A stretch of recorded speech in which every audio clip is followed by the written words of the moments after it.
Student, आपने कल देखा कि अकाउंटिंग के मेथड्स क्या क्या है और क्वालिटेटिव इन्फॉर्मेशन ऑफ अकाउंटिंग कैसी होनी चाहिए। अकाउंटिंग के तीन मेथड्स है, पहला है कैश बेसिस, दूसरा है एक्रूअल बेसिस और तीसरा है हाइब्रिड या फिर मिक्स बेसिस। और आपने क्वालिटेटिव इन्फॉर्मेशन ऑफ अकाउंटिंग में क्या क्या देखा, तो रिलायबल होनी चाहिए इन्फॉर्मेशन, रिलेवेंट इन्फॉर्मेशन होनी चाहिए, अंडरस्टैंडेबिलिटी होनी चाहिए इन्फॉर्मेशन में और कंपेरेबिलिटी भी होनी चाहिए। आज हमें देखना है अकाउंटिंग प्रिंसिपल क्या है और इनके क्या क्या टाइप है। ठीक है, हेलो स्टूडेंट, स्वागत है आपका नोट टू कॉमर्स में। जल्दी से स्टार्ट करते हैं हमारा आज का टॉपिक जो कि है accounting principle.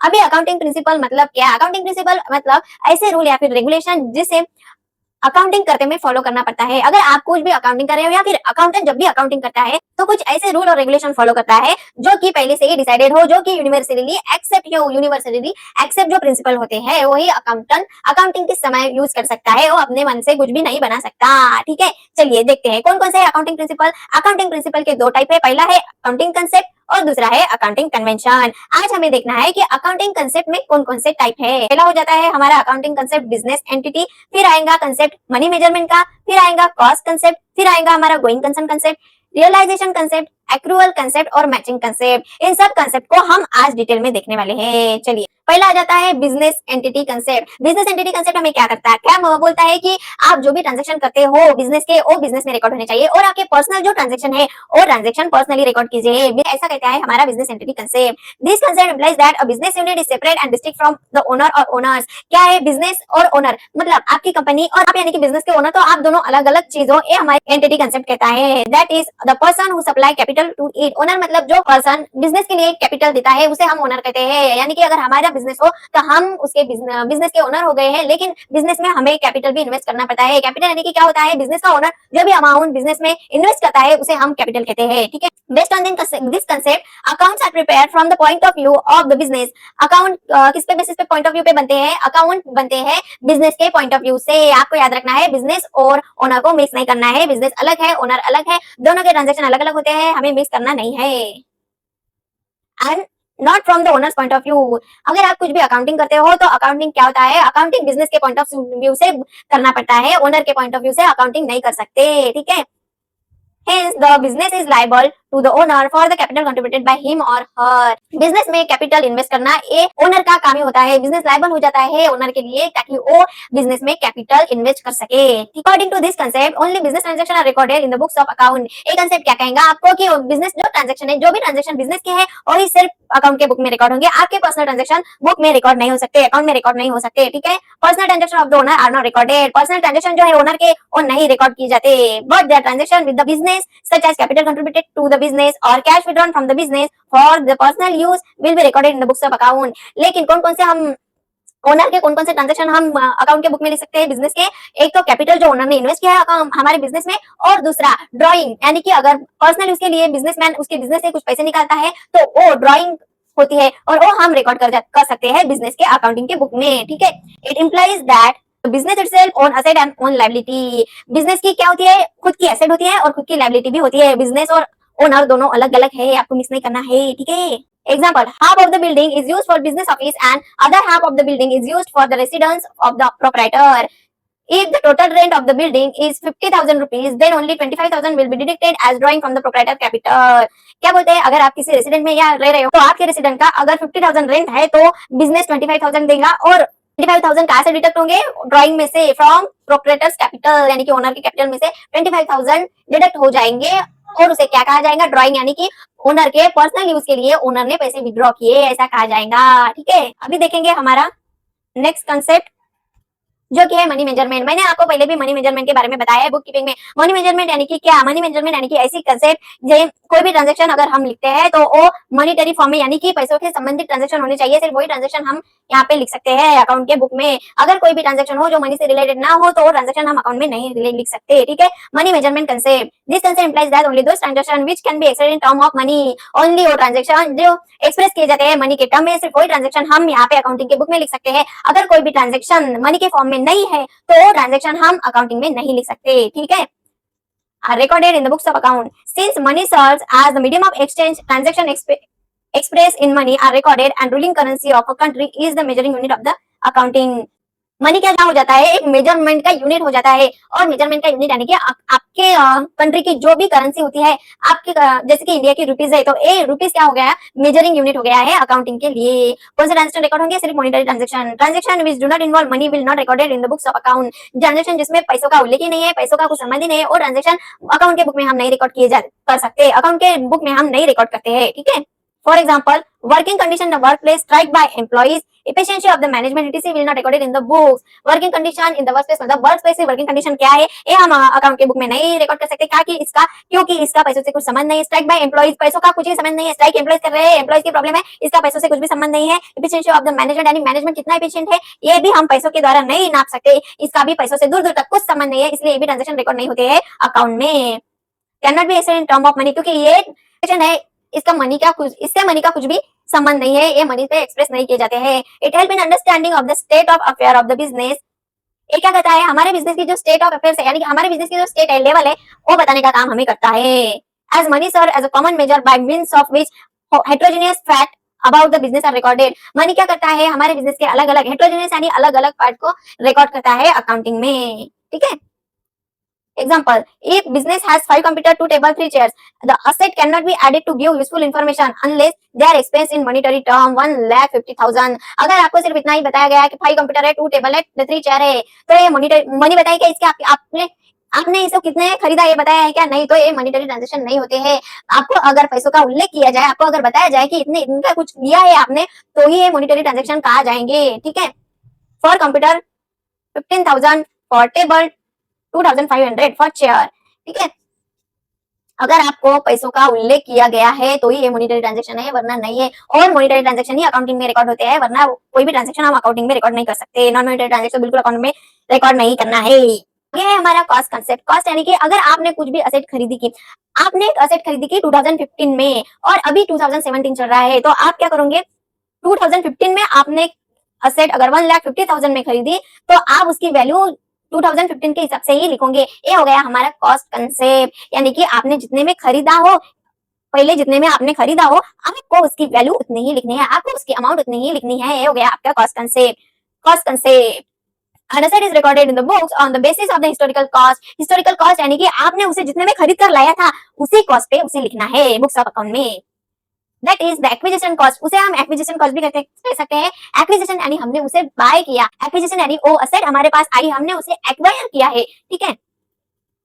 Cost of acquisition will be the base for all further accounting.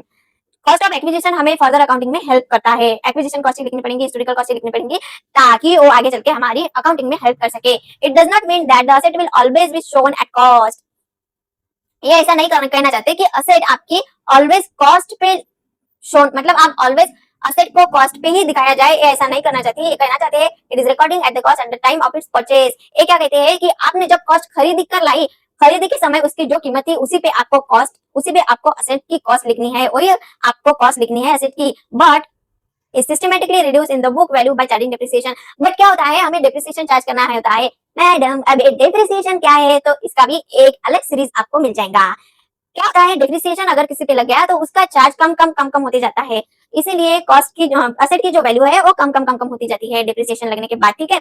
Example, furniture purchase is for 3 lakh, 3 lakh के लिए आपने फर्नीचर खरीदा, and same cost has been recorded in the books, और यही कॉस्ट आपको बुक में रिकॉर्ड करनी है अकाउंटिंग के, ठीक है। ये हो गया आपका कॉस्ट कंसेप्ट। आगे बढ़ेंगे, आगे आएगा हमारा गोइंग कंसर्न कंसेप्ट। तो गोइंग कंसर्न कंसेप्ट क्या है, एक कंपनी एस्टेब्लिश हुई है, 1 साल हो गया, 10 साल हो गया, 20 साल हो गया, 25 साल हो गया, वो कंपनी चली रही है, अनलिमिटेड ईयर तक चल रही है, तो उसे कहेंगे हम गोइंग कंसर्न कंसेप्ट, ठीक है। आइए देखेंगे going concern concept. It is the basic assumption that business is going concern and will continue its operation for future। Business क्या करता है, कंटिन्यू चल रहा है फ्यूचर के लिए, तो इसे कहेंगे हम going concern concept. Going concern concept influences accounting practices in relation to valuation of asset and liabilities. Going concern concept क्या करता है, ये हमें हमारी असेट कितने हैं, हमारी लायबिलिटीज कितने हैं, इवैल्यूएशन करने में हमारी हेल्प करता है, ठीक है।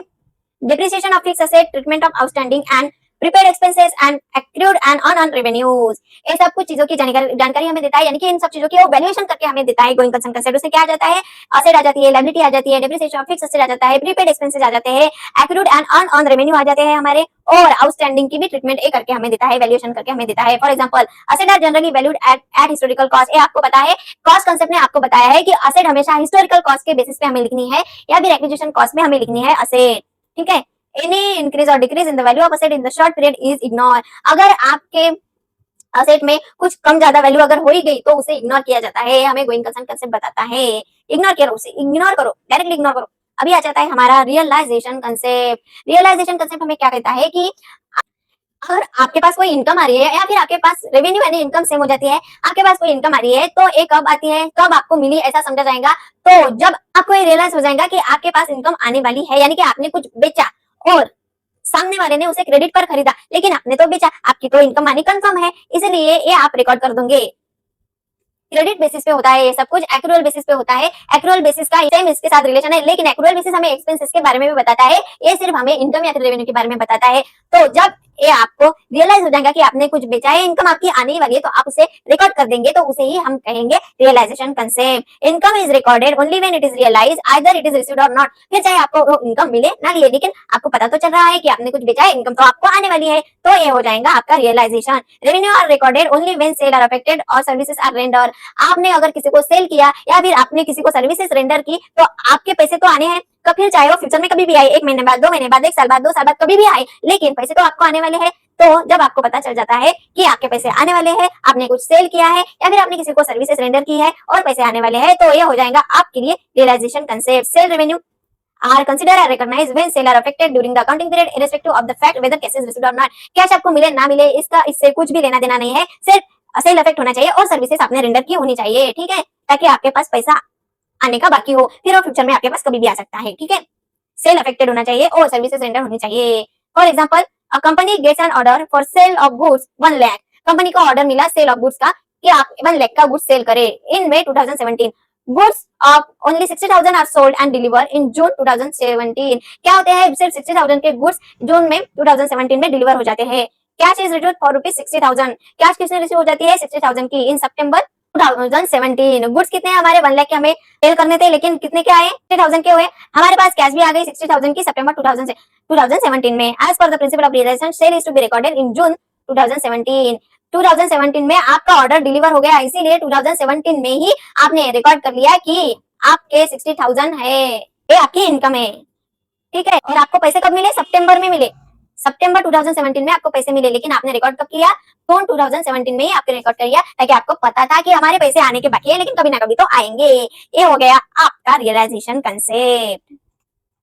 अभी आ जाता है हमारा एक्रूअल कंसेप्ट, एक्रूअल बेसिस। ये आपको पता है एक्रूअल कंसेप्ट या फिर एक्रूअल बेसिस क्या होता है। तो अगर आपने सेल किया, फिर आपको वो पैसे मिले ना मिले, फ्यूचर में पैसे मिलेंगे, लेकिन आपने कुछ सेल किया तो सेल अफेक्ट हो गया, इसलिए आपकी इनकम हो गई और आप रिकॉर्ड करेंगे। सेम अभी आपने रियलाइजेशन में जो देखा वही। और एक्सपेंसेस कब हम बोलेंगे, जब आपने कुछ परचेस किया और ऐसा बोलकर परचेस किया कि मैं पेमेंट 1 साल बाद, 2 साल बाद, 1 महीने बाद, 2 महीने बाद करूंगा, ऐसा कहकर अगर आपने किसी से कुछ परचेस किया तो ये आपका एक्सपेंस तो हो गया। फिर चाहे आप पैसा 1 साल बाद दो, 2 साल बाद दो, 1 महीने बाद दो, 2 महीने बाद दो, कभी भी दो, लेकिन परचेस तो हो गया। ये आपको लिखना है। एक्रूअल बेसिस कहता है कि जब आप एक्शन करते हो तभी वो आपको रिकॉर्ड करना होता है, फिर चाहे आपको पैसा मिले ना मिले। एक्शन तो हो चुके हैं, आपने कुछ खरीद तो लिया है, आपने कुछ सेल तो कर लिया है, तो इनकम तो आपको आनी बाकी है, तो आपको रिकॉर्ड करना है। आपने कुछ परचेस किया है, आपको पेमेंट तो देना बाकी है, तो ये आपको रिकॉर्ड करना कर लेना चाहिए। फिर आपने पेमेंट किया हो ना किया हो, इससे कुछ फर्क नहीं पड़ता, लेकिन एक्रूअल बेसिस ऐसा ही कहता है। Income is recorded when it is accrues, मतलब जब इनकम आपकी अर्न हो जाती है तभी आपको रिकॉर्ड करनी चाहिए। And expenses are recorded when they accrue, जब आपके एक्सपेंसेस पेएबल यानी कि आपके पेमेंट बाकी है, देना बाकी है, तभी आपको उसे रिकॉर्ड करना चाहिए, ठीक है। All expenses and revenue related to the accounting period are to be considered irrespective of the fact the revenue are received in cash और नॉट, एक्सपेंसेस आर पेड और नॉट। क्या बोलते हैं, अकाउंटिंग के पीरियड के जो भी एक्सपेंसेस या फिर रेवेन्यू है या फिर इनकम है, वो आपको मिले ना मिले, आप उसे पेमेंट दो ना दो, ये सब कुछ चलेगा, लेकिन आपको रिकॉर्ड तो तभी करना पड़ेगा जब ये सब कुछ एक्शन आप कर रहे होंगे। आप अगर कुछ सेल कर रहे होंगे तो इनकम आपको आनी बाकी है, तो आपको वही रिकॉर्ड करना है। अगर आप कुछ खरीद रहे होंगे तो आपका पेमेंट देना बाकी है, तो पेमेंट देना बाकी है, आपने कैश पेमेंट, आपने पेमेंट नहीं दिया है लेकिन आपको पेमेंट हो चुका है, ऐसा रिकॉर्ड वही कर लेना है, ठीक है। फिर आपको पेमेंट, आप पेमेंट कभी भी दो या फिर आपको कैश कभी भी रिसीव हो, इससे हमें कुछ लेना देना नहीं है, ठीक है। आगे बढ़ेंगे। ये आ गया हमारा मैचिंग कंसेप्ट, ठीक है। अकाउंटिंग प्रिंसिपल के जो अकाउंटिंग कंसेप्ट है उसमें क्या ये लास्ट कंसेप्ट है आपका, फिर आ जाते हैं अकाउंटिंग कन्वेंशन, ठीक है। ये है हमारा अकाउंटिंग कंसेप्ट का 7 कंसेप्ट, ठीक है। तो ये क्या कहता है, हमें जो भी आप रेवेन्यू इनकम करते हो, मतलब आप आपकी जो भी इनकम है वो आपके एक्सपेंसेस से मैच होनी चाहिए। मैचिंग कंसेप्ट हमें बताता है आपके एक्सपेंसेस और आपकी इनकम हमेशा मैच होनी चाहिए एक दूसरे से, ठीक है। चलिए According to this concept, revenues during an accounting period are matched with the expenses incurred during that period. Accounting period में आपके जो भी रेवेन्यू है, आपकी जो भी इनकम है, उसे आपके अकाउंटिंग पीरियड के एक्सपेंसेस से मैच होना चाहिए, ऐसा बताता है हमें matching concept. To earn during that period, इससे क्या होता है, हमें हमारी इनकम मिल जाती है उस पीरियड की। जब आपका इनकम और एक्सपेंसेस सेम हो जाएगा, एक दूसरे से मैच हो जाएगा, तो ये हमें हमारी रेवेन्यूज मिलने में हेल्प करता है, हमें रेवेन्यूज अर्न करने में हेल्प करता है। This concept is based on the accrual concept and periodicity concept. एक कंसेप्ट क्या होता है, एक्रूअल कंसेप्ट पे और पीरियोडिसिटी कंसेप्ट पे बेस्ड होता है। अभी पीरियोडिसिटी कंसेप्ट क्या है, तो अकाउंटिंग ईयर पूरे 1 ईयर का होता है, अकाउंटिंग पीरियड पूरे 1 ईयर का होता है, जो कि होता है 1 अप्रैल से लेकर 31 मार्च तक, उसे कहेंगे हम पीरियोडिसिटी कंसेप्ट। पीरियोडिसिटी कंसेप्ट हमें यही बताता है कि अकाउंटिंग पीरियड पूरे 1 साल का होता है, और वो स्टार्ट होता है 1 अप्रैल से और एंड होता है 31 मार्च को। ठीक है, तो जो मैचिंग कंसेप्ट है बेस्ड है एक्रूअल कंसेप्ट पे और पीरियोडिसिटी कंसेप्ट पे। Periodicity concept fix the time frame for measuring performance and determining financial status. Periodicity concept क्या करता है, हमारे बिजनेस का जो टाइम फ्रेम है उसे मेजर करता है, ताकि उसी टाइम में वो आपका परफॉर्म कर सके। Measuring performance, time frame for measuring performance, time fix करता है। अब मैचिंग कंसेप्ट क्या करता है, तो टाइम फिक्स करता है आपके बिजनेस के लिए, ताकि आपका बिजनेस अच्छे से मेजर कर सके आपके बिजनेस की परफॉर्मेंस, और आपके बिजनेस का जो फाइनेंशियल स्टेटस है वो अच्छे से डिटरमाइन कर सके। इसीलिए मैचिंग कंसेप्ट एक टाइम फ्रेम फिक्स करता है। ठीक है, all expenses paid during the period are not considered. जितने भी एक्सपेंसेस हो जाते हैं हमारे इस पीरियड में, उसे कंसिडर नहीं किया जाता, but only the expenses related to the accounting period. Accounting period में जो भी एक्सपेंसेस किए जाते हैं उसे रिकॉर्ड करने का काम करता है, उसे कंसिडर करने का काम करता है matching concept. On the basis of this concept adjustment are made for outstanding and prepaid expenses. Matching concept का यूज करके आप एडजस्टमेंट कर सकते हैं for outstanding and prepaid expenses के लिए। मैचिंग कंसेप्ट का यूज करके आप एडजस्टमेंट कर सकते हैं आपके आउटस्टैंडिंग एक्सपेंसेस के लिए और प्रीपेड एक्सपेंसेस के लिए, and accrued and on revenue के लिए भी आप एडजस्टमेंट कर सकते हैं मैचिंग कंसेप्ट का यूज करके। Also to provision are made for depreciation of fix asset. Depreciation of fix asset के लिए ड्यू प्रोविजन भी बना के देता है मैचिंग कंसेप्ट। ठीक है, bad debt etc relating to accounting period, thus it matches the revenue earned during an accounting period with the expenses incurred during that period to earn the revenues before sharing any profit or loss। क्या बोलते हैं ये, आपकी जो revenue है वो expenses के साथ मैच होनी चाहिए, ताकि आप इनकम अर्न कर सके, आपको इनकम मिल सके। और आप ये सब कब होगा, before sharing profit and loss share करने से पहले। ठीक है स्टूडेंट, आपको इस पे एमसीक्यू बेस्ड क्वेश्चन आ सकते हैं। आपको 5 ऑप्शन दी जाएंगे और आपको कहा जाएगा कि इनमें से कौन सा अकाउंटिंग कंसेप्ट नहीं है, तो आपको अच्छे से चूज करके आंसर को टिक मार्क करना होगा, अच्छे से आंसर को चूज करना होगा। ठीक है स्टूडेंट, ये जो पूरा प्रोफेशनल नॉलेज का कोर्स है ये आपके लिए फ्री ऑफ कॉस्ट है, तो जल्दी से जाकर हमारे चैनल को सब्सक्राइब कर लीजिए, ताकि आने वाली हर वीडियो सबसे पहले आप तक पहुंचे। आज के लिए इतना ही, मिलते हैं हमारे नेक्स्ट लेक्चर में। Thank you.